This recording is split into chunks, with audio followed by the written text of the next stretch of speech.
Hello, I'm a nostalgia critic guy. Remember it so you don't have to.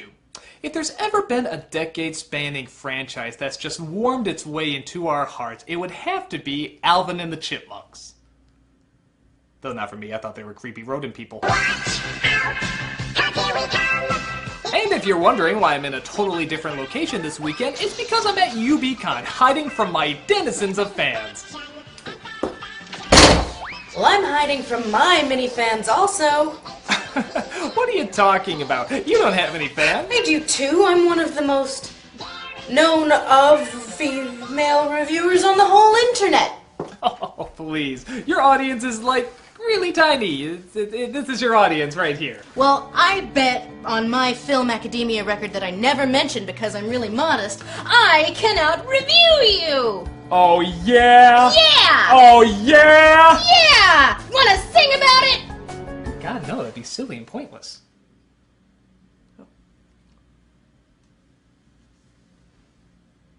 So in the 50s, there was this guy named Ross I'm calling him Tony, who got famous with the annoyingly catchy novelty song Witch Doctor, after he found that speeding up the tape made his voice sound squeaky. And it turned out so well for him that he decided he should create characters around those irritatingly high-pitched voices. And so in 1958, we got Alvin, Simon, Theodore, and their very pissed off foster father, abusive manager, don't know, played by Bag himself under the stage name of Dave Seville. The Chipmunk TV show was like a lot of 80s cartoons. It existed to sell merchandise, in this case, novelty records, a sort of proto-kids bop. They had only existed in musical form for decades before the Saturday morning cartoon, which debuted in 1983, and eventually in animated feature film form in 1987. Not to be confused, of course, with the much less effort-forth-putting live-action films that came out 20 years later. The Chipmunk adventure was sort of this culmination of the era of Alvin, sort of a around the world in 80 minutes sort of thing. With a girls versus boys thing. Dave, who used to be the constantly angry guy, is now in this movie a balls-less put-upon dorka-schmuck. David, your jacket! And your tickets! And your pants! Alvin is jealous that Dave is going on a business trip to Europe to do business. Alvin, for the last time, this is strictly a business trip. I have to go on business to Businessland. But after Dave leaves, Alvin, yearning to see the world, gets caught up in some jewelry smuggling scheme by these people while at an arcade. The common hangout for criminal aristocrats. Girls are winning! Unacceptable! Now, the Chipmunks and their adventures are silly but fun, but the bad guys are by far the worst part of this movie. Just look at the animators' misguided attempt to make them look realistic. All of the realistic human animation in this movie is kind of grotesque. Even Dave with his Bob Saggety face. The two bad guys are a European of some kind of clown who looks like Paris Hilton in 30 years, and her lover, Klaus. Are you thinking what I'm thinking? They're brother and sister. Ooh. We're quite wealthy and very bored. So the two bad guys are diamond smugglers, apparently, and they come up with the world's stupidest plan to sell their jewels across the world. I'd race you around the world right now! These pop stars over here are perfect mules for our drug cartel. And only Simon, the whiny conscientious objector, suspects that something might be fishy, but goes along with it anyway. Mr. Furstein, I beg you to call this off. Alvin is a cocky prick, Simon is smart but would rather bitch from the back than actually do anything, and Theodore likes to eat. He's fat! The Chipmunks, on the other hand, why bother? I mean, they are fundamentally identical to Alvin and the Chipmunks. I guess you could argue that Jeanette had a little bit less personality than Simon, but other than that, they are identical. Well, they had a gender war. You'd never beat me at this one for real! Oh, is that so? Yeah, we can out-rock and roll you! The Chipettes were introduced in 1983 in the first episode of the Chipmunks' new TV show. The Chipmunks up until this point mostly existed on record, not TV, and the Bagdasarians wanted to cover a wider range of songs, specifically female ones. Hell, even with Babs and Buster Bunny, there are some differences and these unique identities, but here, nothing. It's just the Chipmunks, except they're a little girlier. We've got to keep these two apart. So, the Chipettes were created to sing, not to be character foils to the Chipmunks, which will explain a lot. I guess a competition between the two would definitively settle the boys versus girls debate, as the fact that one side is boys and the other side is girls is their only point of difference.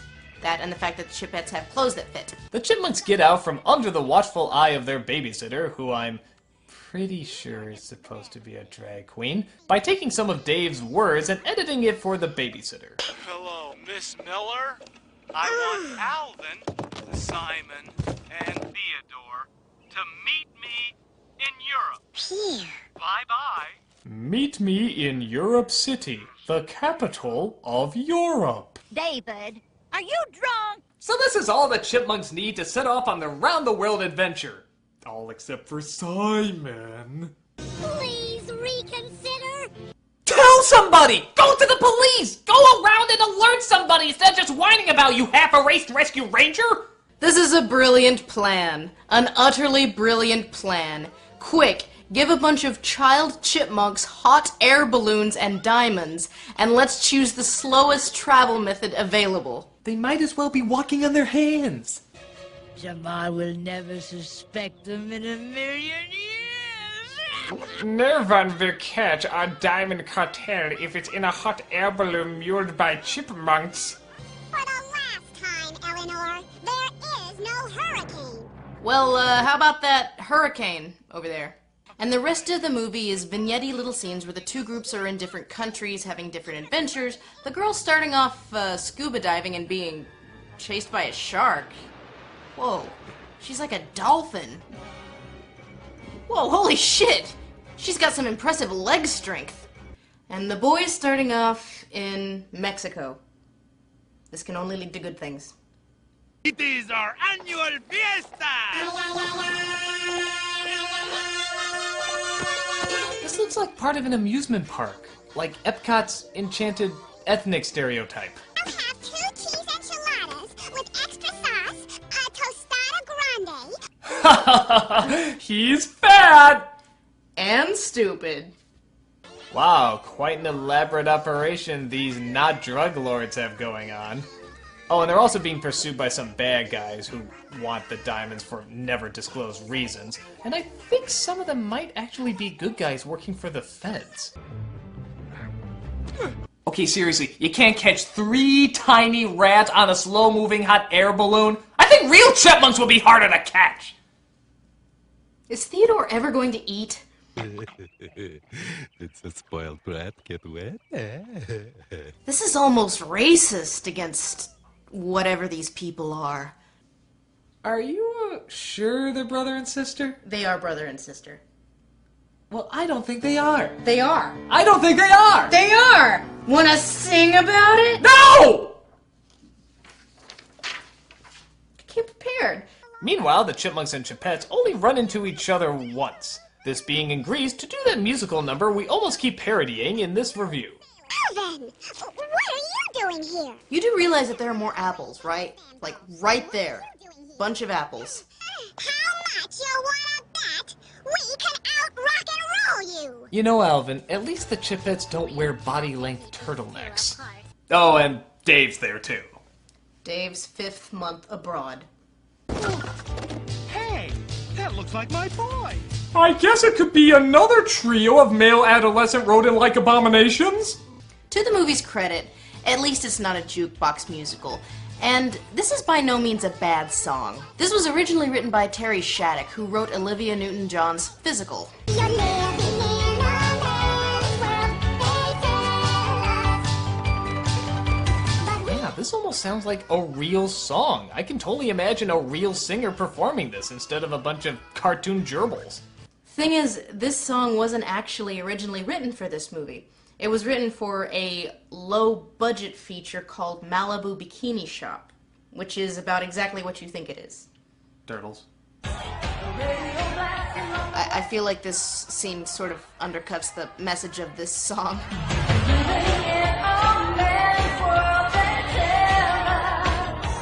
Well, to be fair, there is a lot of Chipmunk near nudity in the Chipmunk Adventure. Chipmunk in bikini, Chipmunk in sexy harem outfit, Chipmunk panty shots, Chipmunks in loincloths. These people.